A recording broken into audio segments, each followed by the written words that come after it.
देवता लोग पहले दैत्यों के पास जाएं, राजनीति कहती है कि उनसे वो सन्निधि करें, संधि करें, उनके समीप जाएं, उनसे मित्रता करें, दैन्य होकर के अपना काम बना ले।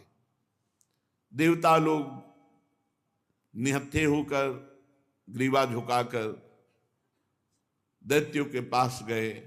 पहले तो सेनापतियों ने बंदी बनाना चाहा, पर धर्म के रहस्य को जानने वाले महाराज बलि ने मना कर दिया और कहा देखो ये संधि का अवसर है, ये देखो अस्त्र शस्त्र लेके नहीं आए। पूरी बात रखी गई समुद्र मंथन की। दैत्यों ने इशारे में कहा कि हाँ कह दो, क्योंकि इनको एक बूंद अमृत नहीं मिलेगा, हम सब छीन के पी जाएंगे। हाँ कह दिया गया। अब मथानी कौन बने? तो मंदराचल को 10,000 योजन स्वर्ण, तांबा और लोहा, 3 धातुओं से बना हुआ, 10,000 योजन ऊंचा। सब देवता दैत्य बड़ी ताकत लगा करके उखाड़े, वो फिसल गया। बहुत से दैत्य देवता अंग भंग और मृत्यु को प्राप्त हुए। देवताओं ने भगवान का स्मरण किया। गरुड़ पर सवार होकर अजित भगवान उपस्थित हुए। मंदराचल को एक हाथ से उठा के गरुड़ पे रखा, अमृत दृष्टि से समस्त देवता और दैत्यों को पुष्ट किया। अब समुद्र में मंदराचल विराजमान किया गया। बहुत सी औषधि लता जो जो भगवान ने कही सब उसमें डाली गई। देवता और असुरों ने नागराज वासुकी को रिझा लिया और उनको वचन दिया कि समुद्र मंथन में प्राप्त होने वाले अमृत में तुम्हारा हिस्सा होगा, आप रस्सी बन जाएं। मथानी बना मंदराचल, रस्सी बने वासुकी नाग। वासुकी नाग को नेति के समान मंदराचल में लपेट दिया गया। समुद्र मंथन आरंभ हुआ। अजित भगवान ने देवताओं को इशारा किया, मुख की ओर लग जाओ। देवताओं में खास बात है, भगवान की आज्ञा का उल्लंघन ने क्यों नहीं पूछा, लग गए। जब दैत्य सेनापतियों ने देखा तो उन्होंने कहा देवता कोई श्रेष्ठ है, हम लगेंगे मुख की तरफ। सांप के पूंछ का भाग जो है ये निकृष्ट माना जाता है, हम इसे नहीं पकड़ेंगे। भगवान ने देवताओं को इशारा किया, आ जाओ पूंछ की तरफ, क्योंकि जब नेति बन करके मंदराचल घुमाया जाएगा, भारी विष की ज्वाला वासुकी नाग के मुख से निकलेगी। तो देवताओं को बचाने के लिए भगवान ने पहले ऐसा किया था। देवताओं ने पूंछ पकड़ ली और दैत्य मुख की ओर हो गए। बड़े बड़े असुरों के भुजाओं और देवताओं की दैवी शक्ति से युक्त होकर मंदराचल जीव ही घुमाया जाने लगा, त्यों ही समुद्र में डूबने लगा। अब तो सब देवता दैत्य निराश होने लगे, मन टूट गया, उदासी छा गई। भगवान ने तुरंत कच्छप रूप धारण किया। भगवान का एक कच्छप अवतार है, विशाल काय भगवान की पीठ। समुद्र में प्रवेश करके मंदराचल के नीचे जाकर कच्छप भगवान अपनी पीठ में मंदराचल ले लिया। भगवान की शक्ति अनंत है, वे सत्य संकल्प हैं, उनके लिए कौन सी बड़ी बात है। देवता और असुरों ने देखा कि मंदराचल ऊपर उठने लगा, तब फिर से उत्साहित होकर समुद्र मंथन किया। भगवान कच्छप की पीठ का विस्तार कितना था? 1,00,000 योजन, क्योंकि 10,000 योजन चौड़ा और लंबा तो मंदराचल है। 1,00,000 योजन भगवान कच्छप की पीठ, 1,00,000 योजन तक फैली हुई अपनी पीठ पर मंदराचल घूम रहा है। तो भगवान को ऐसा सुख हो रहा है जैसे कोई पीठ खुजला रहा हो। बड़े बड़े देवताओं में दैवी शक्ति और असुरों में आसुरी शक्ति भगवान ने प्रवेश की। फिर मंदराचल को घुमाया जाने लगा। भगवान की पीठ में मानो खुजली हो रही हो, ऐसे मंदराचल लगता है। समुद्र मंथन भगवान के बल से हुआ। देवताओं में दैवी शक्ति, असुरों में आसुरी शक्ति, वासुकी नाग में निद्रा, नीचे कच्छप रूप से, ऊपर 1000 सहस्त्रबाहु रूप से ऊपर भी दबाए हुए हैं। ये देवता नहीं जान रहे। पर्वत के ऊपर 1000 भुजाएं धारण करके ऊपर से भगवान उसे आकाश में ब्रह्मा शंकर इंद्र आदि भगवान के ऊपर पुष्पों की वर्षा कर रहे हैं। इस प्रकार भगवान पर्वत के ऊपर सहस्त्राबाहु रूप से 1000 भुजाएं धारण करके नीचे को दबा रहे हैं, नीचे कच्छप रूप से ऊपर को उठा रहे हैं। देवताओं में दैवी शक्ति, असुरों में आसुरी शक्ति, पर्वत में दृढ़ता, वासुकी में निद्रा, स्वयं भगवान के द्वारा ही समुद्र मंथन हो रहा है। अब तो भगवत बल से उन्मत्त होकर मंदराचल को बड़े वेग से घुमाया गया, समुद्र मंथन शुरू हुआ। उस समय समुद्र और उसमें रहने वाले मगर, मछली आदि जीव क्षुब्ध हो गए। नागराज वासुकी के हजारों कठोर नेत्र मुखों से, श्वासों से विष की ज्वाला निकलने लगी। उससे पौलोम काल के बलि, इलवल आदि असुर निस्तेज हो गए, जलने लगे। ऐसे जान पड़ते थे मानो दावानल से झुलसे हुए साखू के पेड़ खड़े हों। देवताओं में भी ताप आया। वासुकी नाग के श्वास की लपटों से देवता भी निस्तेज होने लगे। वस्त्रमाला, कवच, मुख ये सब झुलस गए। भगवान ने तुरंत प्रेरणा की, मेघ छा गए और वर्षा होने लगी, जिससे फिर बल आया दैत्यों में और देवताओं में। समुद्र मंथन फिर जोर से शुरू हुआ।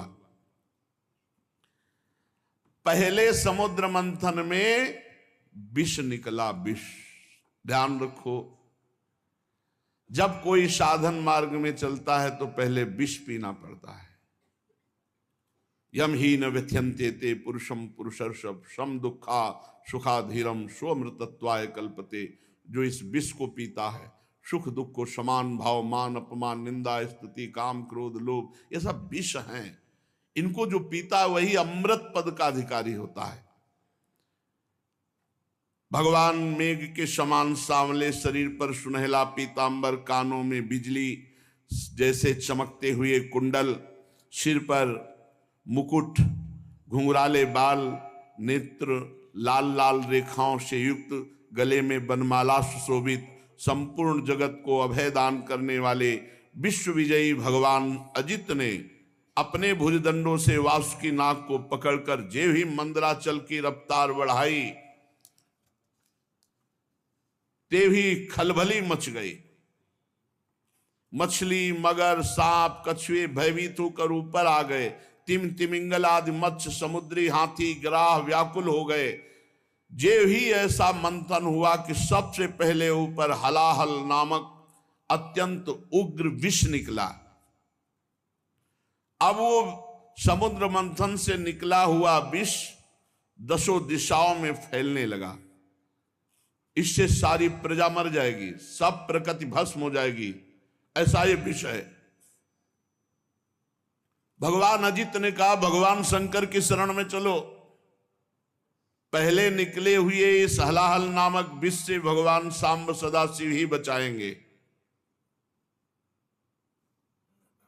भगवान शंकर सती जी के साथ कैलाश पर्वत पर विराजमान थे। बड़े बड़े ऋषि मुनि उनके वचन सुन रहे थे।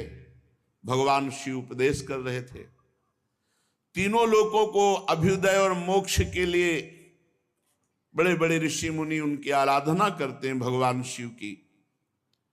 प्रजापतियों ने दर्शन किया और भगवान महादेव जी की स्तुति की। देव देव महादेव भूतात्मन भूत भावनो त्राहिना शरणापन्नास त्रैलोक्ये दहनाद विषाद तुम्हें कहा सर्व जगत ईश्वरो बंध मोक्षयो तम त्वामर्चन्ति कुशलाः प्रपन्नार्तिहरम गुरु।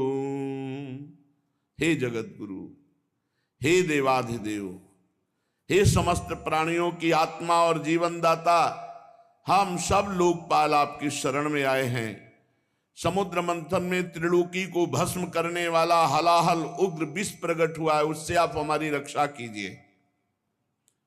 सारे जगत को बांधने और मोक्ष मुक्त करने में एकमात्र आप समर्थ ईश्वर हैं। इसलिए हे भगवान शिव, विवेकी पुरुष आपकी आराधना करते हैं, क्योंकि आप शरणागत की पीड़ा नष्ट करने वाले एवं जगत गुरु हैं। प्रभु, अपनी गुणमयी शक्ति से इस जगत की सृष्टि, स्थिति, प्रलय ये आप करते हैं, पर आप एक रस रहते हैं।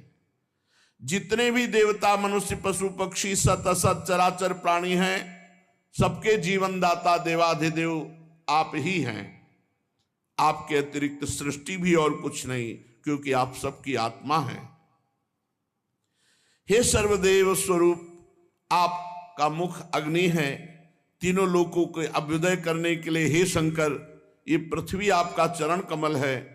आप अखिल देव स्वरूप हैं। ये काल आपकी गति है, दिशाएं कान हैं, वरुण रसेंद्री हैं, आकाश नाभ है, वायु श्वास है, सूर्य नेत्र है, जल वीर है। आपका अहंकार नीचे ऊंचे सभी जीवों का आश्रय है। चंद्रमा मन है। प्रभु, स्वर्ग आपका सिर है। वेद स्वरूप भगवान, समुद्र आपकी कोख है। पर्वत हड्डियां हैं। सब प्रकार की औषधियां, घास आपके रोम हैं। गायत्री आदि छंद आपकी सातों धातुएं हैं, और सभी प्रकार के धर्म आपके हृदय हैं। हे स्वामिन, सद्योजातादि 5 उपनिषद ही आपके तत्पुरुष अघोर, सद्योजात, वामदेव, ईशान नामक 5 मुख हैं। प्रभु, इस कार्य कारण जगत से परे, माया से परे आप हैं। आपकी महिमा को ब्रह्मादि भी जानने में समर्थ नहीं। हम लोग तो केवल आपके इस लीला बिहारी शिव रूप को देख रहे हैं, आपके परम स्वरूप को हम नहीं जानते। हे महेश्वर, यदि आपकी लीलाएं अव्यक्त हैं, फिर भी संसार कल्याण करने के लिए परम कारण स्वरूप आप लीला करते हैं। प्रभु, आप प्रजा बड़े संकट में है, इस हलाल विष का कुछ इंतजाम कीजिए। भगवान शिव ने कहा सती जी से, देवी, ये बड़े खेद की बात है कि समुद्र मंथन से कालकूट विष निकला और प्रजा बड़ी दुखी है। इसलिए हमें समस्त प्रजा की रक्षा करनी चाहिए। मेरा कर्तव्य है, ये मेरी शरण में आए हैं, मैं इन्हें निर्भय कर दूं, क्योंकि जिसके पास शक्ति है, सामर्थ्य है, तो आए हुए शरणागत के दुख को मिटाना उसका धर्म बनता है। अगर अपने प्राणों की भी बलि देनी पड़े तो दे देना चाहिए, पर शरणागत को विमुख नहीं जाने देना चाहिए, उसकी रक्षा करनी चाहिए। कल्याणी, ये मोह पास में बंद करके जीव एक दूसरे से वैर की गांठ बांध लेते हैं।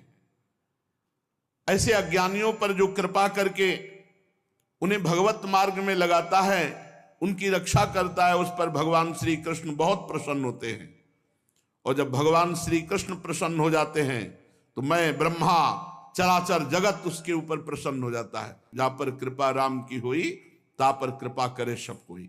इसलिए मैं प्रजा के कल्याण के लिए इस विष को पीऊंगा।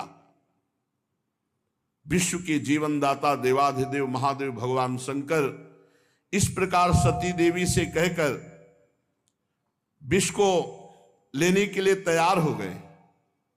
माताजी बड़ी कृपालु हैं और जानती हैं भगवान शिव के प्रभाव को। उन्होंने अनुमोदन किया, हां प्रभु, ऐसा ही करना चाहिए। भगवान शंकर ऐसे करके आकर्षण किया और पूरे समुद्र मंथन से निकले हुए विष को अपने हाथ में ले लिया और उसको पी गए। पीकर हृदय में नहीं जाने दिया, यही गले में रोक लिया। पूरा श्याम गौरवर्ण का गला, पूरा श्याम वर्ण का, इसीलिए भगवान का एक नाम पड़ा नीलकंठ। भगवान शंकर का वो भूषण हो गया नीलकंठ। देवादिदेव भगवान शंकर सबकी कामना पूर्ण करने वाले हैं। उनका एक कल्याणकारी अद्भुत कर्म सुनकर दक्ष कन्या सती, ब्रह्मा जी, भगवान श्री हरि बहुत उनकी स्तुति की, प्रशंसा की। जब भगवान शंकर विष पान कर रहे थे तो 1-2 बूंद विष टपक गया। उसी से जितने भी विषैले जीव जंतु, विषैली औषधियां हैं, वो सब हैं। एक दो बूंद टपक गया उससे हैं। पूरी सृष्टि में इतना विष है, वो एक दो बूंद से अगर पूरा विष तो भस्म कर देता त्रिलोकी को, महादेव जी गले में आज भी रोके हुए हैं। भगवान शंकर ने विष पी लिया तो समस्या का समाधान हो गया। देवता और असुर बड़ी प्रसन्नता से समुद्र मंथन करने लगे। फिर समुद्र मंथन से कामधेनु प्रकट हुई। कामधेनु समस्त कामनाओं को पूर्ण करने वाली है। भगवान इशारा जिसे देते वही उसे स्वीकार करता। भगवान ने देवताओं को इशारा किया, कामधेनु देवताओं ने ले ली, जो ऋषियों के अग्निहोत्र के काम में आएगी। ब्रह्मलोक तक यज्ञ के उपयोगी पवित्र घी दूध आदि पहुंचाने के लिए ब्रह्मवादी ऋषियों को देवताओं ने कामधेनु प्रदान की। इसके बाद उच्चैश्रवा नामक घोड़ा निकला। उसे महाराज दैत्याधिपति बलि जी को दिया गया। वो चंद्रमा के समान श्वेत वर्ण का। इंद्र ललचात हो गए पर भगवान ने रोक दिया। महाराज बलि को उच्चैश्रवा मिला। तदनंतर थोड़ी ही देर बाद समुद्र मंथन के ऐरावत नामक हाथी निकला। बड़े बड़े चार दांत, उज्जवल गोरे वर्ण का, कैलाश के समान देवराज इंद्र को दिया गया ऐरावत हाथी। फिर कौस्तुभ मणि समुद्र मंथन से निकली। देवता और दैत्य दोनों ने मिलकर वो मणि भगवान श्री हरि को पहनाई। जो वक्षा स्थल में कौस्तुभ मणि विराजमान है, वो समुद्र मंथन से प्रकट हुई। इसके बाद स्वर्गलोक की शोभा बढ़ाने वाला कल्प वृक्ष वो देवताओं ने ले लिया। ये कल्प वृक्ष जो कामना करे वो पूर्ण कर देता है। इसके बाद अप्सराएं प्रकट हुई, जो सुंदर वस्त्रों से सुसज्जित, गले में स्वर्णहार पहरे हुए रंभा आदि, अपनी मनोहर मुस्कान, चाल विलास भरी चितवन से देवताओं के भी चित्त को चुराने वाली वो देवताओं को दी गई। अप्सराएं देवताओं को दी गई। कल्पवृक्ष देवलोक में। इसके बाद शोभा की मूर्ति स्वयं भगवती लक्ष्मी देवी प्रकट हुई समुद्र से। ये भगवान की नित्य शक्ति है। जे भी वे प्रकट हुई तो बिजली किसी कांति छा गई, दसों दिशाएं चकाचौंध हो गई। ऐसा सौंदर्य, ऐसा उदार स्वरूप, ऐसा रूप रंग कोई भी नहीं था जो ये ना चाहता हो कि लक्ष्मी जी हमें मिले। आज भी सभी चाहते हैं लक्ष्मी जी हमें मिले। देवता, असुर, मनुष्य, कोई भी ऐसा नहीं था जिसके हृदय में ये चाह ना आ गई हो कि लक्ष्मी जी हमें मिले। तत्काल इंद्र अपने हाथों से उनके बैठने के लिए विचित्र सिंहासन ले आए। श्रेष्ठ नदियों ने मूर्तिमान होकर के अभिषेक के लिए सोने के घड़ों में भर भर कर पवित्र जल ला दिया। पृथ्वी ने अभिषेक के योग्य सब औषधियां दी। गौओं ने पंचगव्य और बसंत ऋतु ने चैत्र वैशाख में होने वाले सब फूल फल उपस्थित कर दिए। इन सामग्रियों से ऋषियों ने विधि पूर्वक लक्ष्मी जी का अभिषेक किया। गंधर्व गान कर रहे हैं, अप्सराएं नृत्य कर रही हैं। बादल सदे होकर मृदंग, डमरू, ढोल, नगारे, नरसिंगे, शंख, वेणु, वीणा ये जोर जोर से वाद्य बजा रहे हैं। भगवती लक्ष्मी देवी का अभिषेक हुआ। वह सुंदर पोशाक धारण की हुई सिंहासन पर विराजमान है।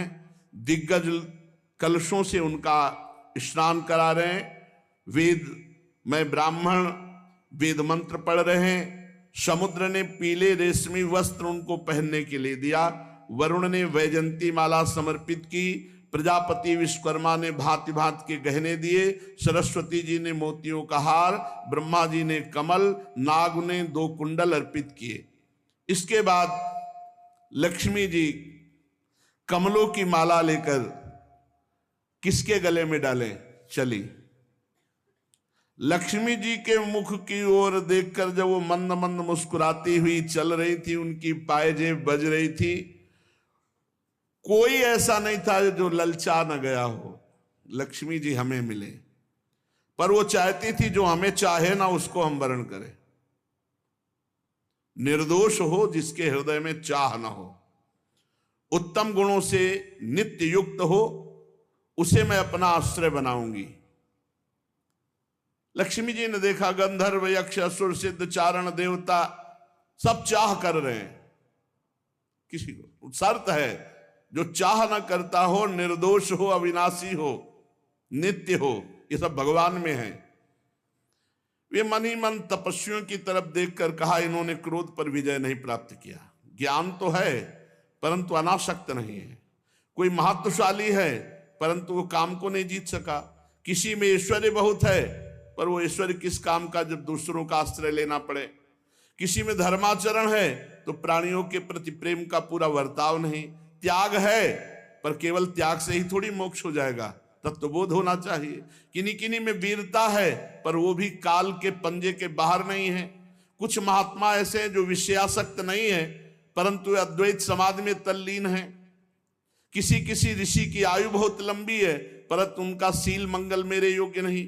किसी का सील मंगल है तो आयु का ठिकाना नहीं। लक्ष्मी जी ने सबको देखा पर कहीं भी चित्त नहीं टिका। जब भगवान के ऊपर दृष्टि गई तो उन्होंने कहा, ये मुझे चाहते नहीं, ये हमें पसंद आए पर ये हमें नहीं चाहते। पर सोच विचार करके भगवान के ही गले में जयमाला डाल दी, अजित भगवान के, क्योंकि समस्त सद्गुण नित्य निवास करते श्री भगवान में। लक्ष्मी जी के एकमात्र आश्रय भगवान श्री हरि है। इसी से उन्होंने भगवान श्री हरि का वर्ण किया। लक्ष्मी जी ने भगवान के गले में नवीन कमलों की सुंदर माला पहना दी, जिसके चारों ओर झुंड के झुंड मतवाले मधुकर गुंजार कर रहे थे। इसके बाद लज्जापूर्ण भाव से देखा और सूक्ष्म रूप धारण करके भगवान के वक्षा स्थल में विराजमान हो गई, श्री लांछन चिन्ह के रूप में। जगत पिता भगवान ने जगत जननी समस्त संपत्तियों के अधिष्ठात्र देवता श्री लक्ष्मी जी को अपने वक्षा स्थल पर निवास दिया, हृदय में। उसी समय शंख तुरही मृदंग बाजे बजने लगे, गंधर्व गाने लगे, अप्सराएं नृत्य करने लगी। ब्रह्मा रुद्र अंगिरा आदि प्रजापति पुष्प वर्षा करते हुए भगवान की दिव्य मंत्रों द्वारा स्तुति की। देवता प्रजापति प्रजा सभी की तरफ लक्ष्मी जी ने कृपा दृष्टि से देखा तो सब निहाल हो गए, सब आनंदित, सब सुखी हो गए। पर लक्ष्मी जी ने दैत्य और दानवों की उपेक्षा कर दी, तब वो बहुत उत्साहहीन हो गए और लोभी हो गए। भगवान ने समुद्र मंथन करवाया तो अब निकली बहुत ही सुंदर वारुणी देवी। भगवान ने इशारा किया देवताओं को तो दैत्य एकदम लुभायमान हो गए सुंदर रूप देख के। तो वारुणी देवी दैत्यों के, ये शराब मदिरा ये राक्षसों के लिए है, इसलिए मना किया जाता है। तदनंतर देवता और असुरों ने अमृत की इच्छा से समुद्र मंथन किया तो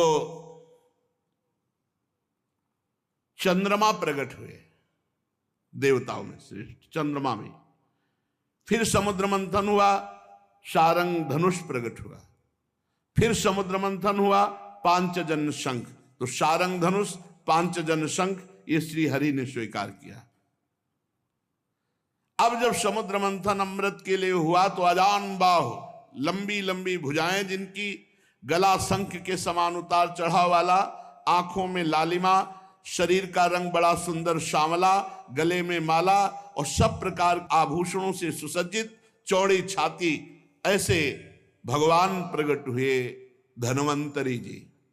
भगवान का एक अवतार धन्वंतरी अवतार है और उनके हाथों में कंगन और भरा हुआ अमृत का कलश, ये 14 रत्न निकले। कालकूट, कामधेनु, इरावत हाथी, उच्च श्रवा घोड़ा, कौस्तुभमणि, कल्पवृक्ष, रंभादि अप्सरा, महालक्ष्मी, वारुणी, मदिरा, चंद्रमा, सारंग धनुष, पांचजन्य शंख, धनवंतरी और अमृत, ये समुद्र मंथन से 14 रत्न प्रकट हुए। आयुर्वेद के प्रवर्तक यज्ञ भोक्ता भगवान धनवंतरी, दैत्यों ने देखा कि उनके हाथ में अमृत कलश, आप तो किसी के आदेश की कोई परवाह नहीं, कूद पड़े और जबरदस्ती धनवंतरी जी के हाथ से अमृत का कलश छीन लिया और भाग पड़े। ये अच्छा रहा कि पिया नहीं, भाग पड़े लेके कि सब एकांत में चलकर दैत्य लोग पिएंगे। देवता सब खिन्न हो गए कि प्रभु, खास बात जिसके लिए समुद्र मंथन हुआ वो तो दैत्य सब ले गए। भगवान ने इशारा किया, तुम चिंता मत करो, एक बूंद नहीं पीने पाएंगे, अभी हम जाते पूरा कलश अपने हाथ दे देंगे। भगवान ने अमृत लोलुप दैत्यों के बीच, वहां भागना थोड़ी है, वो तो भाग के एकांत में पहुंचे, वहीं भगवान बीच में प्रकट हो गए। वो मोहिनी रूप, नूपुर झनकारते, तिरछी चितवन, इतना सुंदर रूप की अमृत हाथ में, भूल गए अमृत भूल गए भाई। ये है भगवान की माया। और जिधर भगवान देखे तो मुस्कुरा के, ऐसे मानो कि अब तो जन्म जन्म से हमारा इनका रिश्ता है, ऐसे भगवान मोहिनी रूप छमछमाते हुए, कभी इधर कभी उधर, और ऐसा नवकिशोर रूप। उस सुंदरी स्त्री को देखकर सोचने लगे कि अब तो सौभाग्य ही सौभाग्य हमारे उदय हो रहे। कितनी सुंदर ये स्त्री है, हमको प्यार करती। और जो दैत्य देखे, भगवान मुस्कुरा कर उस भगवान मोहित करना चाहे तो महादेव मोहित हो गए, दैत्य क्या है। अब तो सब के सब दैत्य भूल गए अमृत को और डांट होड़ लग गई मोहिनी जी के लिए। उनमें हाथ जोड़कर कहा, कमल नैनी तुम कौन हो, कहां से आई हो और क्या करना चाहती हो।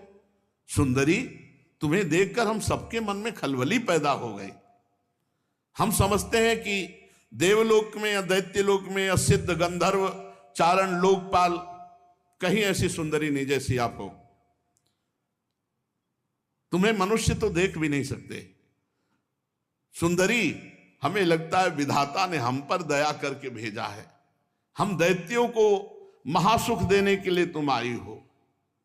माननीय, वैसे तो हम एक जाति के लोग हैं, पर इस समय हम थोड़ा झगड़े पे आने वाले हैं, क्योंकि हम ये अमृत का कलश मिला है और हम आपस में लड़ाई कर बैठेंगे। तो सुंदरी, तुम ही अमृत पिला दो। भगवान कुछ नहीं बोल रहे। हम सब कश्यप जी के पुत्र हैं, तुम्हें हम अपना परिचय बता देते हैं और सगे भाई हैं। ये देवता लोग और हम दोनों के पिता एक ही हैं, कश्यप। ये अमृत का कलश लो और जैसा आप उचित समझो। असुरों ने जब इस प्रकार प्रार्थना की तो भगवान और जो स्त्री लुभावना चाल होती, चाल, मुस्कुराहट और चितवन से कटाक्ष करते हुए कहा, आप लोग महर्षि कश्यप के पुत्र हैं। पहले साफ बता दिया, हाँ, कि हमारे ऊपर दोष मत लगा ना, हम पहले बता रहे। आप लोग अमृत के बांटने का न्याय भार हमारे ऊपर डाल रहे हैं। अरे विवेकी पुरुष उल्टा स्वेच्छाचारिणी स्त्रियों पर कभी विश्वास नहीं करते। तुम्हें और भगवान ये कहते हुए और मुस्कुरा रहे हैं। उनको लग रहा है कि मजाक कर रहे हैं, और भगवान सत्य बोलते, त्रिकाल सत्य, कि ये रूप हमने धारण ही इसीलिए किया है, मैं किसी की नहीं हूं। ना आज तक हमको कोई पकड़ पाया और ना कोई पकड़ पाएगा मोहिनी रूप में। भगवान और हंसकर तिरछी कटाक्ष मार करके, कैसा भगवान स्पष्ट वर्णन कर रहे हैं कि फसला मत हमारे पे। परीक्षित जी, मोहिनी जी की ये बात सुनकर दैत्यों के मन में आया कि मजाक कर रही है हमसे।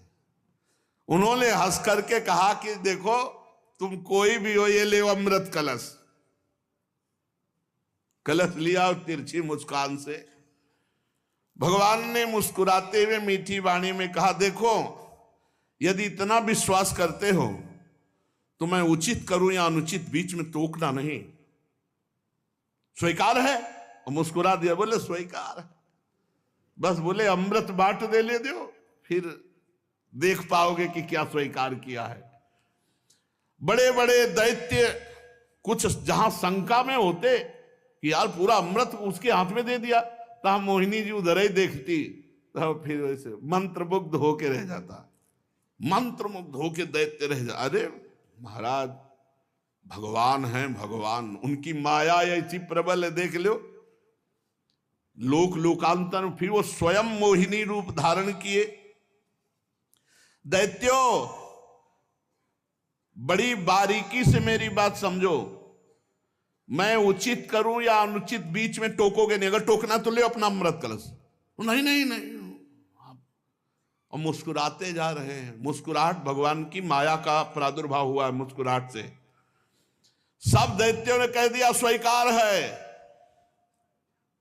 भगवान ने कहा हम भी स्वीकृत हैं, आपकी हैं। इसका कारण दैत्य मोहिनी स्वरूप के मूल को नहीं समझ पा रहे, और देवता जान रहे इसलिए मोहित नहीं हो रहे। एक भी देवता मोहित नहीं हुआ मोहिनी रूप में, क्योंकि जान रहे हमारे भगवान है। तो देखो अमृत ऐसे नहीं मिलता। सब लोग पहले नहा के आओ, स्नान करो और पूजन करो, स्वस्तिवाचन कराओ, तब अमृत मिलेगा। सब नए नए कपड़ा पहन करके और कुशासन पर बैठो, और सबका हिस्सा पूर्व की तरफ कुश का हो। अब देवता दैत्य फटाफट स्नान करके, भगवान ने इशारा किया देवताओं को कि नहाओ कम, जल्दी नए कपड़ा पहन के बैठ जाओ आके। और दैत्यों से कहा पूरा स्नान सब। और भगवान नूपुर की झनकार करते हुए देवताओं की तरफ नहीं, दैत्यों की तरफ, किसी के भी ज्ञान का स्फुरण न होने पावे, सबको मंत्र मुग्ध किए। मोहिनी जी ने मुस्कान भरी चितवन से सब दैत्यों की तरफ कलश लेके निकली, बूंद नहीं पिलाया। आ रही हैं अभी। अब दैत्य तो इतना खुश हैं कि मोहिनी जी मिल गई। ये सुधरते हैं तो प्रियाजू के सामने ही सुधरते हैं। कर जो पीक दाली लिए खड़े याद, जो निकुंज बड़े सीधे, नहीं तो बड़े टेढ़े महाराज। ये बहुत टेढ़े हैं इनको। अब ये अगर सीधे कहीं मिलते हैं ना, तो प्रियाजू के सामने यहाँ वृंदावन में भोले भाले एकदम सीधे, एकदम महाराज जगत पिता भगवान हैं और वो मोहित कर रहे हैं। अब असुरों ने दृढ़ विश्वास करके भगवान के हाथ में अमृत कलश है, और भगवान बांटने के लिए पहले दैत्यों के सामने से निकले, पर वहां कुछ और बांट रहे हैं। मुस्कान चितवन देवता पूर्ण विश्वास किए हुए कि मैं भगवान की शरण में हूं, भगवान परम मंगल करेंगे। दैत्यों की तरफ से आ रहे भगवान, और उल्टा बैठाला, तुम इधर तुम इधर। एक दूसरे की तरफ पीछे मुड़कर नहीं देखेगा। अलग अलग पंक्ति कतार बांधकर दल में बैठाल दिया, एक दूसरे की पीठ की तरफ। दैत्यों के पास से ऐसे गए मुस्कुराते हुए, और ये अमृत वो है जिसमें बुढ़ापा नहीं आता, कोई रोग नहीं होता, कोई शोक नहीं होता। अरे देवताओं को, पर वो भी भयभीत रहते हैं। और भगवान नाम रूपी जो अमृत पी ले तो भवरोग से मुक्त होकर देवलोक भी, जो जहां छोटा पड़ जाए, ऐसा आनंद देवलोक में क्या आनंद है। वहां तो पुण्य क्षीणे मृत्यु लोके विसंति, भगवत धाम नामामृत राधा नाम सुधारसम। इसलिए लुभायमान मत होना इस अमृत से कि बुढ़ापा ना आएगा। यानी मरने के लिए देवता भी तैयार हैं, मरना पड़ेगा उनको भी, क्योंकि जब प्रलय होती है तो ब्रह्मलोक तक समिट जाता है। परीक्षित असुर उमंग तो रहे थे, तो समझा कि जैसे हमारे आगे से कलश लेके निकल गए, ऐसे देवताओं के आगे से निकल के फिर शुरू हमारी तरफ से करेंगे। और पीठ की तरफ थे देवता, और वो इस पर विश्वास कर रहे थे कि मोहिनी तो हमसे सबसे ज्यादा प्यार करती है। भगवान ऐसा दर्शन कराए। और विश्वास करके चुपचाप बैठे रहे। मोहिनी जी में इतना प्रेम था दैत्यों का कि किसी की हिम्मत नहीं हुई कि टोक दे। भगवान ने देवताओं को इशारा किया, बिल्कुल लाइनबद्ध सब। एक दो तो हल्के से देखने की कोशिश पर भगवान मुस्कुरा के तिरछी दृष्टि भगवान की दैत्यों की तरफ, फिर वो शांत हो गए कि यार नाराज ना हो जाए मोहिनी जी। अब मोहिनी जी सबको अपने नेत्रों की दृष्टि में बांधे हुए और देवताओं को अमृत पिलाते चले जा रहे हैं। राहु ने देखा कि कुछ गड़बड़ है, कलश तो आधा से ज्यादा खाली हो गया और अभी पंक्ति देवताओं की चल रही, हमें लगता है दैत्यों को बूंद नहीं मिलेगा। तत्काल चंद्रमा और सूर्य के बीच में, वो तो पीठा ही घुमानी थी, तत्काल घुमाया और अमृत बटी रहा। और भगवान बांटने की तरफ नहीं देख रहे थे, दैत्यों की तरफ देख रहे थे। चंद्रमा और सूर्य ने कहा प्रभु राक्षस है, दैत्य है। भगवान ने तुरंत सुदर्शन चक्र के द्वारा, तो केवल ऊपर का अमृत केवल गले तक पहुंच पाया था। आज भी चंद्र ग्रहण और सूर्य ग्रहण उसी से पड़ता है। भगवान ने सुदर्शन चक्र से उसका सिर काट दिया। अमृत का संसर्ग गले से होने से आज भी वो अमर है राहु, परंतु उसका जो धड़ है वो नीचे गिर गया। राहु पर्व के दिन पूर्णिमा और अमावस्या को बैर भाव से बदला लेने के लिए चंद्रमा और सूर्य पर आक्रमण किया करता है। भगवान ने लंबी चाल बढ़ाई और पूरे देवताओं को अमृत पिला दिया और फेंका कलश, जहां एक बूंद भी नहीं। अब समस्त दैत्यों के सामने मोहिनी रूप, अरे खत्म मोहिनी रूप देखा, अरे बोले तो हरि ठग लिया, सब अमृत पिला दिया देवताओं को। अब तो सब के सब असुरगण अमृत से वंचित और भारी क्रोध धारण करके भगवान के प्रति कि इसने छल कर दिया। दानों और दैत्यों ने बड़ी मेहनत की थी, फिर भी उन्हें भगवान से विमुख और आसुरी प्रवृत्ति होने के कारण अमृत पीने को नहीं दिया गया कि बिना अमृत पिए तो ऐसा विनाशकारी खेल खेलते हैं, अगर अमृत पी लिए तो फिर तो बहुत ही आतंक मचा देंगे। भगवान ने समुद्र को मथकर अमृत निकाला और अपने शरणागत देवताओं को पिलाया और फिर देखते देखते गरुड़ पर सवार हुए, जय श्री राधे, चले गए। जब दैत्यों ने देखा कि मेहनत तो हमने भी की, सफलता शत्रुओं को मिली, तब उन्होंने बड़े बड़े अस्त्र शस्त्रों से देवताओं पर आक्रमण कर दिया। अत्यंत भयंकर संग्राम हुआ। देवता और दैत्यों की घमासान लड़ाई, इसी को देवासुर संग्राम कहते हैं। दोनों ही एक दूसरे के प्रबल शत्रु, विविध प्रकार के वाहनों से, विविध प्रकार के अस्त्रों से बहुत समय तक उनका युद्ध होता रहा। लेकिन अब वो जीत नहीं सकते क्योंकि देवता अमृत प्रिय हैं, इनको मरना नहीं है।